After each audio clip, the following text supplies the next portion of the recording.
దక్షిణాయనం ఏ రోజున పూర్తయిపోతుందో అది భోగి పండగ. ఎందుకు అలా చెప్తారు అంటే దక్షిణాయనం అంతా ఉపాసన చెయ్యాలి, భగవంతుని యొక్క అనుగ్రహము కలిగి ఆయన యొక్క దర్శనం అవుతుంది. ఆ భోగి జీవితంలో ఒక్కరోజైనా పొందగలిగిన వాడు ఎవరుంటాడో వాడు భోగం అనుభవించినవాడు. అందుకని భోగి పండగ అన్నది వచ్చింది ఉపాసన రీత్యా. ఉపాసన అంటే మీరు ఒకటి గుర్తుపెట్టుకోవాలి, ఉపాసన అంటే ఏమిటంటే ఉప అంటే దగ్గరగా, ఆసన అంటే కూర్చుండుట, మనసు లోపల దగ్గరగా ఉండుట, అది ఉపాసన. అలా ఉపాసన చెయ్యగా చెయ్యగా చెయ్యగా పరమాత్మ సంతోషిస్తాడు. సంతోషించి ఆయన అనుగ్రహము ఏ రోజున పొందుతావో అది భోగి. అందుకే భోగికి ఏం చేస్తారో తెలుసా? భోగికి ముందున్నటువంటి నెల రోజులు కూడా కన్నెపిల్లలందరితోటి కూడా గొబ్బెమ్మల్ని చేయిస్తారు. గొబ్బెమ్మ అన్న మాటకు అర్థం ఏమిటంటే లక్ష్మి యొక్క ఉపాసన అని అర్థం.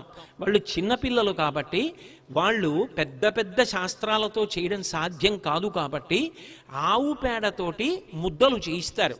పైగా అది లక్ష్మీ స్థానం, ఆవు పేడ యందు లక్ష్మి ఉంటుంది. అందుకని ఆడపిల్లతో ఆ గొబ్బిళ్ళు పెట్టిస్తారు. ఎందుకు పెట్టిస్తారు అంటే ఆడపిల్ల ఎందుకండి మగపిల్లవాడితో ఎందుకు పెట్టించరు అంటారేమో.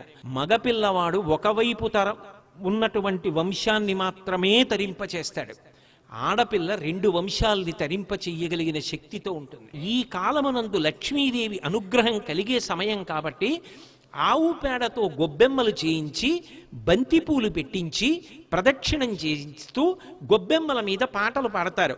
ఆ పాటలలో వాళ్ళు సంతోషాన్ని పొందుతారు. భోగి పండగకి ముందు ఈ గొబ్బెమ్మలన్నిటినీ కూడా కన్యపిల్లలతో పూజ చేయించి ప్రతిరోజు తల్లులు పులగం వండి నైవేద్యం పెట్టించి ఆ పులగాన్ని పెడతారు. కన్యపిల్లలందరినీ పిలిచి ఈ గొబ్బెమ్మలకి పూజలు చేయించి పులగం సైంధవలవనంతో ఈ పాళ్లలోనే ప్రతిరోజు వండించి అందరికీ ప్రసాదం పెడుతుంటాం.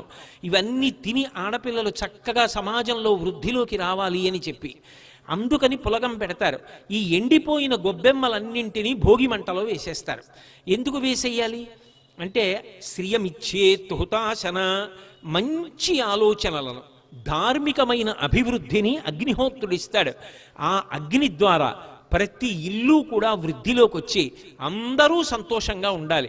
భోగి మంటలు వేస్తారు. భోగి మంటలు అంటే దానికి అర్థం ఏమిటంటే ఉండాలి కోరికలు. ఏ కోరికలు ఉండాలి? అవసరములు కోరికలు కావు. అందుకని భోగి మంటలు వేసి కామాన్ని కాలుస్తారు. కాల్చి నాకు ఈశ్వర కామము కావాలి, భగవద్భక్తి కావాలని అడుగుతారు.